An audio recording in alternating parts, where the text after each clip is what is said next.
ओ नमो भगवते वासुदेवाय तन्वन्द्रहे अमृतकलशगस्ताय त्रैलोक्यनाथाय ஸ்ரீ மகாவிஷ்ணவே நம. காலபுருஷனுக்கு நான்காவது ராசி நீர் ராசி கடக ராசி. ராமபுரான் அவதாரம் செய்த ராசி. மிகவும் யோகமான ராசி. நீர்நிலையில் பெற்ற ராசி. சுகபோக ராசி. மாடி வீடு தோட்டத்தொருகளை அமைத்து கொடுக்கும் சந்திரபாபன் ஆட்சி பெற்ற அம்பேர் அருளிப்பட்ட ராசி இந்த கடகராசி. இந்த கடகராசிக்கு புனர்பூசம் 4ஆம் பாதத்தில் அவதாரம் செய்திருப்பவர்கள் மிகவும் ராமபுராவின் அனுக்கிரகம் பெற்றவர்களும் பூமியில் மிகப்பெரும் யோகசாலியாகவும் பெரும் தனமந்தர மிகப்பெரும் ராஜயோகத்தி குடும்பத்தில் பிறந்தவராக ராஜ தந்திரியாகவும் இருக்கின்றார்கள். ஏன் அரசாலை யோகம் பெற்றவராகவும் இருக்கின்றார்கள்.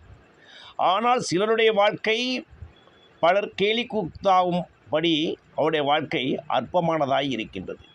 இவருடைய வாழ்க்கையை தலையெழுத்த மாற்ற ஒரு சித்தர் இருக்கிறார். அவர் தான் ஸ்ரீ தன்வந்திரி சித்தர்.